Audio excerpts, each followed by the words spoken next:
Well, yesterday we caught up with a known housing bear, Melody Wright. We had a wonderful conversation. I will summarize kind of my takeaways, but based on the comments, some of you are very upset. So let me explain again why I've invited Melody Wright on my channel, usually twice a year. First and foremost, she has a set of experience that I do not have. Right? She was in the mortgage servicing business. She has access to some data that I simply don't have. And, she is willing to talk with someone who doesn't agree with her.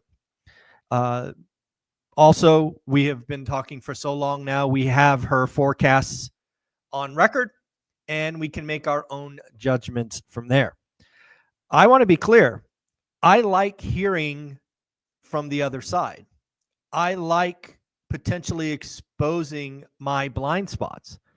I also like discussing with the other side, and sometimes I become more convinced on my arguments when I feel their counters are off or weak. Again, I thought yesterday's conversation was pretty interesting. I'll start off with right in the beginning. Earlier in the year, I think beginning of the year, she called for a negative 5% home price growth. And I was fairly convinced that she would give that up, but no. She thought that the data would be revised and that we still could see a negative 5% drop in 2024. I don't see it, but again, we have her call on record. When I really summarize the meat of her call for 2025, it is, her words, not mine, a bloodbath, nasty. She sees a lot of stress building in the system, whether it's from fraud or Airbnb or Helene. As I kind of discussed in the video, I don't see it. I do not see banks and financial institutions acting like they did last time, and that even if there was some breaking, it just wouldn't be 2025. Her call was for motivated sellers to come out of the woodwork. Again, I don't see it. We both did agree on a couple of things. We both thought rates would be about where they are today for much of the year. We also, interestingly, right at the end of the conversation, this was kind of fun for me. I just had a thought experiment at the very end of the conversation, probably the last 5 minutes or so, talking about what it would take or what would happen if rates fell precipitously, right? Let's say they fell to 4.5 or 4 or something like that. And it was interesting to see that we both thought the housing market would be, the move-up buyer would be back. And again, based on how the median home prices are calculated, if you get a sudden and wicked movement in first-time home buyer sales, we could actually see median home prices fall. We could see transactions up, prices down. Now, again, this is because of how median is calculated. And again, this is something I was trolled on. I was flambéed, whatever you want to call it, when I tried to help people understand why a transaction crash would lead to median home prices going up. And let's be clear, we got it right. We were right. They were wrong. And that was just basically about the low end stopping the transactions, right? If you stop selling, the low end, it's just math, people. The median home price goes up. You can get mad at me all you want.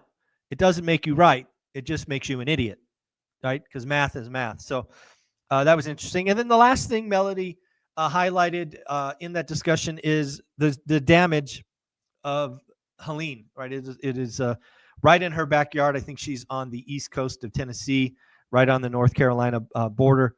Hopefully I had that right. And there's a lot of people in need in that area. So if you go and watch the video, I've stripped out all of the show notes. She sent me a list of some charities or whatnots. So those are in the video. So again, I'm not sure why so many of you are angry and upset and with me. I guess I get it. But that's why I do it. I want to occasionally hear from the other side. I want to see if I'm missing anything. and I want to bounce my arguments off them and see how they land. So I'm going to continue to talk to her once every six months or so. I'm going to hold her to her calls, and we're going to see if they were right or they were wrong. No escaping, these calls. So, yeah, I'm not sure why some of you are so angry, but there we go. All right, let's talk about what is going on. The big economic report of the morning was the small business survey. Basically, what can I say about it other than the Trump pump is real? The small business optimism survey came in at 101.7, highest since highest in 34 months and above the 50-year average of 98.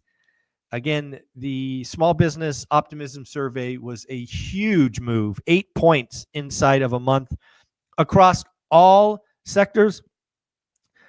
Increase in employment, +3. They're going to increase capital outlays, +6. Increase inventories, +3. These are all economic tailwinds, right? We're going to hire more. We're going to invest more. We are going to spend more. This is the backbone of the U.S. economy, small businesses. Expect the economy to improve, +41. That's hard to do, right? +41. Expect sales to grow, +18. And lastly, now is a good time to expand, +8. Again, folks, if small businesses are thinking this way, what do you think medium-sized and large corporations are? What has been called the Trump pump certainly seems real. Deregulation, tax cuts. It's going to get interesting. On top of that, we had a New York Fed survey that I thought was interesting. Again, these New York Fed surveys go out monthly. This one, again, post-election, a record for the past 12 months. 37.6% of folks thought their finances would be better off in a year, right? 12 months than they are today. It was up 8% in a month. Again, the optimism is certainly occurring. On the other end, let's talk about the people that thought their economies would be worse in 12 months. That came in at a total of 20.7, down 2%. So again, some interesting stuff going on with, again, consumers. What do consumers truly thinking? And again, most of them think their personal economies will be better in 12 months. We did get Oracle's earnings yesterday. They were no bueno. They were not good. And they missed earnings, they missed revenue, and had a weak forecast. Again, not a particularly good quarterly report. I do want to thank two people for joining school yesterday. I want to shout out Andrew and Jeff. Thank you for being a part of our school community. Please introduce yourself. Please comment on a few posts so you can get to level 2 and level 3 and unlock all of those extra goodies that you have at your disposal. It looks like 93% of economists surveyed expect the Fed to cut 25 basis points next week.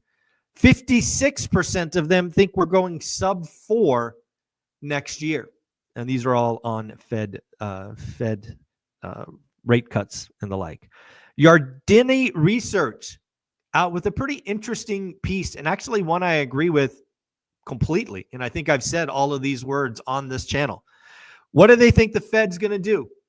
They think the Fed is going to cut 25 and then be very, very hawkish. We've said those words on this channel many times in the last week. Then Yardeni Research says, but this is what the Fed should do.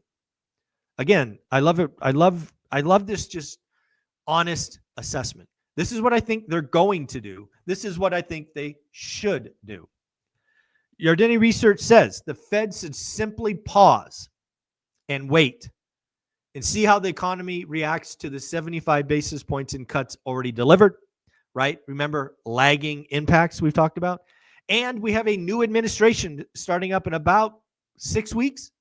Why don't we wait and see what happens. Keep that rate cut in your back pocket. You can always use it in February or March or April. You do not need to use it now. That is what Yardeni research is saying. Looks like JP Morgan, Wells Fargo, Bank of America, and 9 other Wall Street firms are out with their calls for the S&P. And wow, they are calling for another banner year, another record year. Wells Fargo out with the top call, 7,007. I got to respect the odd number.